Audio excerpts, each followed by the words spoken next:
German വാഹന നിർമ്മാതാക്കളായ Fox വാഗനും ലോകത്തിലെ വലിയ സാമ്പത്തിക ശക്തികളിലൊന്നായ ഇന്ത്യയും തമ്മിൽ നടക്കുന്ന ഒരു നിയമയുദ്ധത്തിന്റെ കഥയാണിത്.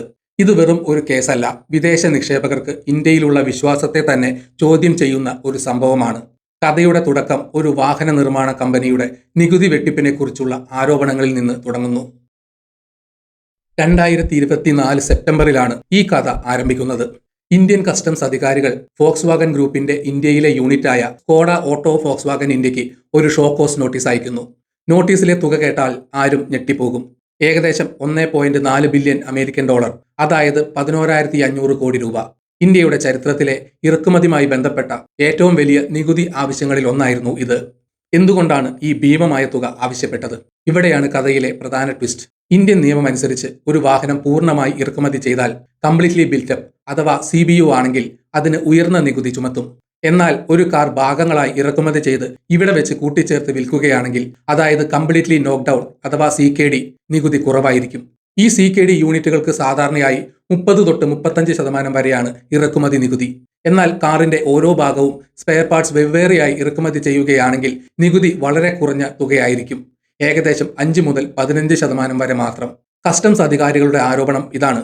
ഫോക്സ് വാഗൻ തങ്ങളുടെ ചില പ്രധാന മോഡലുകൾ പൂർണ്ണമായി അഴിച്ചുവെച്ച് അവയുടെ എല്ലാ ഭാഗങ്ങളും വിവിധ ഷിപ്മെന്റുകളിലായി ഇന്ത്യയിലേക്ക് ഇറക്കുമതി ചെയ്തു. തുടർന്ന് മഹാരാഷ്ട്രയിലെ തങ്ങളുടെ ഔറംഗാബാദിലുള്ള പ്ലാന്റിൽ വെച്ച് ഈ ഭാഗങ്ങൾ കൂട്ടിച്ചേർത്ത് പൂർണ്ണമായ കാറുകളാക്കി വിറ്റു. ഈ പ്രക്രിയയിലൂടെ CKD യൂണിറ്റുകൾക്ക് അടയ്ക്കേണ്ട 30 തൊട്ട് 35% നികുതി ഒഴിവാക്കി വെറും 5 തൊട്ട് 15% നികുതി മാത്രം അടച്ച് കോടികളുടെ നികുതി വെട്ടിപ്പ് നടത്തിയെന്നാണ് കസ്റ്റംസ് ആരോപിക്കുന്നത്. ഈ കേസിൽ ഉൾപ്പെട്ട പ്രധാന മോഡലുകൾ സ്കോഡയുടെ സൂപ്പർബ്, കോഡിയാക്, ഓഡിയുടെ A4, Q5, ഫോക്സ് വാഗണിന്റെ ടിഗ്വാൻ എന്നിവയാണ്. ഈ വാഹനങ്ങളുടെ ഏകദേശം 33,000-ഓളം ഇറക്കുമതി ഇടപാടുകളാണ് അന്വേഷണത്തിൽ ഉൾപ്പെട്ടിട്ടുള്ളത്.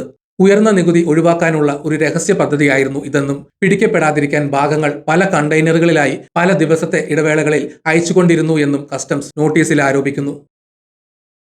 കസ്റ്റംസിന്റെ ഭീമമായ നികുതി നോട്ടീസ് ലഭിച്ചപ്പോൾ ഫോക്സ് വാഗൻ ഉടൻ തന്നെ നിയമ നടപടികളിലേക്ക് തിരിഞ്ഞു. മുംബൈ ഹൈക്കോടതിയിൽ അവർ ഒരു ഹർജി ഫയൽ ചെയ്തു. ഈ ഹർജിയിൽ അവർ കസ്റ്റംസ് അധികാരികളുടെ ആരോപണങ്ങൾ പൂർണ്ണമായും നിഷേധിച്ചു. ഫോക്സ് വാഗൻ തങ്ങളുടെ വാദങ്ങൾ കോടതിയിൽ ഉന്നയിച്ചു. തങ്ങൾ ഈ ഇറക്കുമതി രീതിയെക്കുറിച്ച് ഇന്ത്യൻ സർക്കാരിനെ അറിയിച്ചിരുന്നു. 2011 തന്നെ ഇത് സംബന്ധിച്ച് സർക്കാരിൽ നിന്ന് വ്യക്തത ലഭിച്ചിരുന്നതായും അവർ പറയുന്നു. തങ്ങളുടെ ഭാഗം ഒരിക്കലും മറച്ചു വെച്ചിട്ടില്ലെന്നും അവർ അവകാശപ്പെടുന്നു. തങ്ങൾ ഇറക്കുമതി ചെയ്തത് ഭാഗങ്ങളായാണ്, അല്ലാതെ ഒരു പൂർണ്ണ കിറ്റായി അല്ല. ഓൺലൈനായി ഒരു കസേര വാങ്ങുമ്പോൾ അതിന്റെ ഭാഗങ്ങൾ പല ഷിപ്മെന്റുകളിലായി വരുന്നത് പോലെയാണിതെന്നും ഇത് നിയമത്തിനെതിരല്ലെന്നും അവർ വാദിച്ചു. 1.4 ബില്യൺ ഡോളറിന്റെ ഈ നികുതി ആവശ്യം തങ്ങളുടെ ഇന്ത്യൻ ബിസിനസിനെ സംബന്ധിച്ചിടത്തോളം ഒരു ജീവൻ മരണ പോരാട്ടമാണ് എന്ന് ഫോക്സ് വാഗൻ കോടതിയിൽ പറഞ്ഞു. നികുതിയും പിഴയും ചേരുമ്പോൾ മൊത്തം തുക ഏകദേശം 2.8 ബില്യൺ ഡോളറിൽ എത്തുമെന്നും ഇത് തങ്ങളുടെ സാമ്പത്തിക നിലയെ തകർക്കുമെന്നും കമ്പനി വാദിച്ചു. 2012 മുതൽ 2024 വരെ ഏകദേശം 12 വർഷത്തോളം നീണ്ട അന്വേഷണത്തിന് ശേഷമാണ് കസ്റ്റംസ് നോട്ടീസ് അയച്ചത്. ഈ കാലതാമസം സർക്കാരിന്റെ ഭാഗത്തു നിന്നുള്ള വീഴ്ചയാണെന്ന് ഫോക്സ് വാഗൻ കുറ്റപ്പെടുത്തി. അന്വേഷണം വേഗത്തിൽ പൂർത്തിയാക്കിയിരുന്നുവെങ്കിൽ തങ്ങൾക്ക് തങ്ങളുടെ ഇറക്കുമതി നയം പുനഃപരിശോധിക്കാൻ കഴിയുമായിരുന്നു എന്നും കമ്പനി വാദിക്കുന്നു. ഇത്തരം നടപടികൾ വിദേശ നിക്ഷേപകരുടെ ഇന്ത്യയിലുള്ള വിശ്വാസത്തെ ഇല്ലാതാക്കും. നികുതി നിയമങ്ങൾ സ്ഥിരമല്ലെന്നും എപ്പോൾ വേണമെങ്കിലും മാറ്റാമെന്നുമുള്ള ഒരു സന്ദേശം നൽകുമെന്നും കമ്പനി മുന്നറിയിപ്പ് നൽകി. ഫോക്സ് വാഗണിന്റെ ഹർജിക്ക് ശക്തമായ മറുപടിയാണ് കേന്ദ്ര സർക്കാർ കോടതിയിൽ നൽകിയത്. Additional solicitor general N. Venkataraman സർക്കാരിന് വേണ്ടി വാദിച്ചു. സർക്കാർ പല പ്രധാന പോയിന്റുകളും കോടതിയിൽ ഉന്നയിച്ചു. ഇത് സാധാരണ ഒരു നികുതി പിഴവല്ല, മനഃപൂർവ്വമായ ഒരു തട്ടിപ്പാണ്. ഫോക്സ് വാഗൻ മനഃപൂർവ്വം വിവരങ്ങൾ മറച്ചുവെച്ച് നികുതി വെട്ടിക്കുകയായിരുന്നു. അവർ ഇറക്കുമതി ചെയ്തത് വെറും ഭാഗങ്ങളല്ല, മറിച്ച് ഒരു കാർ ഉണ്ടാക്കാൻ ആവശ്യമായ മുഴുവൻ ഭാഗങ്ങളും ഒരുമിച്ചാണ്. അന്വേഷണം വൈകിയത് സർക്കാരിന്റെ കുഴപ്പമല്ല, മറിച്ച് ഫോക്സ് വാഗണിന്റെ നിസ്സഹകരണം മൂലമാണ്. ആവശ്യപ്പെട്ട രേഖകളും വിവരങ്ങളും കമ്പനി നൽകാൻ കാലതാമസം വരുത്തി. കിയ പോലുള്ള മറ്റ് കാർ നിർമ്മാതാക്കൾക്കും സമാനമായ ഇറക്കുമതിയുമായി ബന്ധപ്പെട്ട് കസ്റ്റംസ് നോട്ടീസ് നൽകിയിരുന്നു. എന്നാൽ കിയ തങ്ങളുടെ തെറ്റ് മനസ്സിലാക്കി ഇറക്കുമതി രീതികൾ തിരുത്തുകയും ഇപ്പോൾ ശരിയായ നികുതി അടയ്ക്കുകയും ചെയ്യുന്നു. ഫോക്സ് വാഗൻ മാത്രമാണ് ഇപ്പോഴും തെറ്റായ രീതി പിന്തുടരുന്നതെന്നും സർക്കാർ ചൂണ്ടിക്കാട്ടി. ഇത്തരം ഒരു ഭീമമായ നികുതി ആവശ്യപ്പെട്ടുകൊണ്ട് ഒരു ഷോക്കോസ് നോട്ടീസ് അയച്ചപ്പോൾ അതിന് നേരിട്ട് മറുപടി നൽകുന്നതിന് പകരം കോടതിയിലേക്ക് വന്നത് ശരിയല്ലെന്ന് സർക്കാർ വാദിച്ചു. കോടതി ഈ വിഷയത്തിൽ ഇടപെടാതെ ഫോക്സ് വാഗണിനോട് കസ്റ്റംസ് അധികാരികൾക്ക് മറുപടി നൽകാൻ ആവശ്യപ്പെടണമെന്നും സർക്കാർ ആവശ്യപ്പെട്ടു. ഫോക്സ് വാഗണിന്റെ ഹർജി കോടതി അനുവദിക്കുകയാണെങ്കിൽ അത് രാജ്യത്തിന് വിനാശകരമായ പ്രത്യാഘാതങ്ങൾ ഉണ്ടാക്കുമെന്ന് സർക്കാർ മുന്നറിയിപ്പ് നൽകി. നികുതി വെട്ടിക്കുന്ന കമ്പനികൾ പിന്നീട് വിവരങ്ങൾ നൽകാൻ മടിക്കുകയും അന്വേഷണങ്ങളിൽ കാലതാമസം വരുത്തി പിന്നീട് നോട്ടീസുകൾ കാലഹരണപ്പെട്ടതാണ് എന്ന് വാദിക്കാനുള്ള അവസരം ഇത് നൽകുമെന്നും സർക്കാർ പറഞ്ഞു.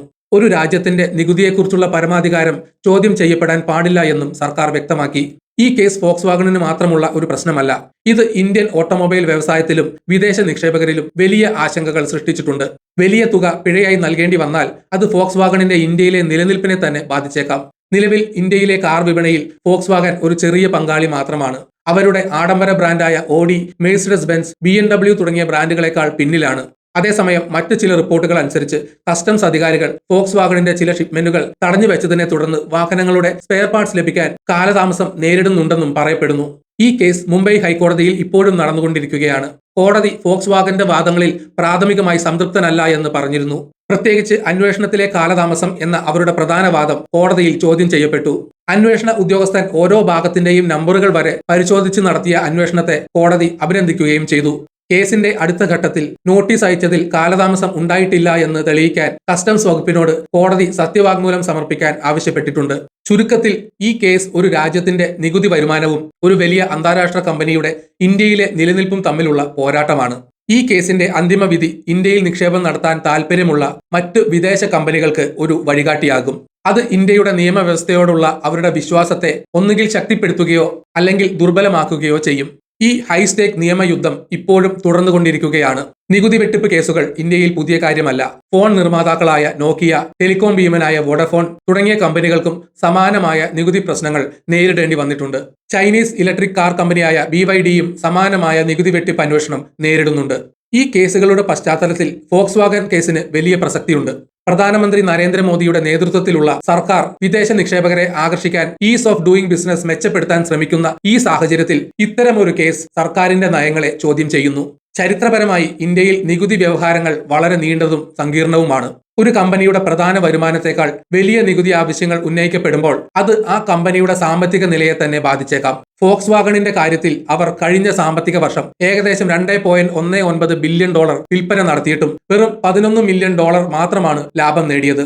ഈ സാഹചര്യത്തിൽ $2.8 ബില്യൺ ബാധ്യത കമ്പനിയുടെ ഇന്ത്യയിലെ ഭാവിയെ ചോദ്യം ചെയ്യുന്നു. ഫോക്സ് വാഗൺ തങ്ങളുടെ ഇന്ത്യ 2.0 പദ്ധതിയുടെ ഭാഗമായി ഏകദേശം €1 ബില്യൺ നിക്ഷേപിച്ചിരുന്നു. ഇന്ത്യയിൽ വലിയ വളർച്ച നേടാനുള്ള അവരുടെ സ്വപ്നങ്ങൾക്ക് ഈ കേസ് ഒരു വലിയ തിരിച്ചടിയായി മാറിയിരിക്കുന്നു. കമ്പനിയുടെ താൽക്കാലിക താൽപര്യങ്ങൾ സംരക്ഷിക്കാൻ താൽക്കാലിക നിരോധനാജ്ഞയ്ക്കായി ഹൈക്കോടതിയെ സമീപിച്ച അവർ തങ്ങളുടെ ഇറക്കുമതി നിർത്തിവെക്കാൻ പാടില്ല എന്നും ആവശ്യപ്പെട്ടിരുന്നു. ഈ ആവശ്യം കോടതി അംഗീകരിച്ചിട്ടുണ്ട്. കേസിന്റെ ഓരോ വാദവും ഇന്ത്യൻ ഓട്ടോമൊബൈൽ മേഖല വളരെ സൂക്ഷ്മമായി നിരീക്ഷിച്ചുകൊണ്ടിരിക്കുകയാണ്. കാരണം ഈ കേസിന്റെ വിധി രാജ്യത്തെ നികുതി നയങ്ങളുടെ വ്യാഖ്യാനത്തിന് ഒരു പുതിയ പാത തുറന്നേക്കാം. ഇത് ഭാവിയിൽ കാർ ഇറക്കുമതി ചെയ്യുന്ന എല്ലാ കമ്പനികൾക്കും ബാധകമാവുകയും ഇറക്കുമതി രീതികൾ പുനഃക്രമീകരിക്കാൻ അവരെ പ്രേരിപ്പിക്കുകയും ചെയ്യും. നിയമയുദ്ധം നീളുമ്പോൾ ഫോക്സ് വാഗൺ കമ്പനിയുടെ മേലുള്ള സമ്മർദ്ദം വർദ്ധിക്കുകയാണ്. ഓട്ടോമൊബൈൽ വ്യവസായത്തിലെ വിദഗ്ധരും സാമ്പത്തിക വിദഗ്ധരും ഈ കേസിലെ ഓരോ നീക്കവും ഉറ്റുനോക്കുന്നു.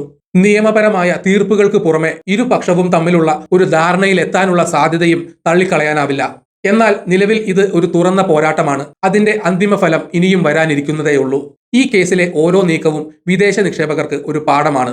ഇന്ത്യയുടെ ബ്യൂറോക്രസിയും നികുതി നിയമങ്ങളും ഇപ്പോഴും പല വിദേശ കമ്പനികൾക്കും തലവേദന സൃഷ്ടിക്കുന്ന ഒരു ഘടകമാണ് എന്ന് ഈ കേസ് കാണിച്ചു തരുന്നു. അന്തിമമായി ഈ കേസിന്റെ വിധി എന്തുതന്നെ ആയാലും അത് ഇന്ത്യയിൽ ബിസിനസ് ചെയ്യുന്നതിന്റെ നിയമപരമായ സങ്കീർണതകളെക്കുറിച്ചുള്ള ഒരു ഓർമ്മപ്പെടുത്തലായിരിക്കും. വരും ദിവസങ്ങളിൽ ഹൈക്കോടതിയുടെ തീരുമാനം നിർണായകമാകും. ഹൈക്കോടതിയുടെ വിധിക്കെതിരെ സുപ്രീം കോടതിയെ സമീപിക്കാനും സാധ്യതയുണ്ട്. അങ്ങനെ സംഭവിച്ചാൽ ഈ നിയമ പോരാട്ടം ഇനിയും നീണ്ടുപോയേക്കാം. ഇത് കേവലം ഒരു നികുതി തർക്കം മാത്രമല്ല, ഒരു ജർമ്മൻ കമ്പനിയുടെ ഇന്ത്യയിലെ ഭാവിയെയും രാജ്യത്തിന്റെ അന്താരാഷ്ട്ര നിക്ഷേപകരോടുള്ള നിലപാടുകളെയും നിർണ്ണയിക്കുന്ന ഒരു പോരാട്ടമാണ്. ഈ കഥയുടെ അവസാനം എന്തായിരിക്കുമെന്നറിയാൻ ലോകം മുഴുവൻ ആകാംക്ഷയോടെ കാത്തിരിക്കുന്നു. ഈ വീഡിയോ ഇവിടെ വെച്ച് നിർത്തുന്നു. നിങ്ങൾക്ക് വീഡിയോ ഇഷ്ടപ്പെട്ടെങ്കിൽ ലൈക്ക് ചെയ്യുക. ചാനൽ സബ്സ്ക്രൈബ് ചെയ്തിട്ടില്ലെങ്കിൽ മറക്കാതെ സബ്സ്ക്രൈബ് ചെയ്യണം. നിങ്ങളുടെ വിലയേറിയ അഭിപ്രായങ്ങൾ കമന്റിൽ രേഖപ്പെടുത്തണം. നോട്ടിഫിക്കേഷൻ ബെൽ ബട്ടൺ അമർത്താൻ മറക്കരുത്. മറ്റൊരു വീഡിയോയുമായി വീണ്ടും കാണാം. ജയ് ഹിന്ദ്.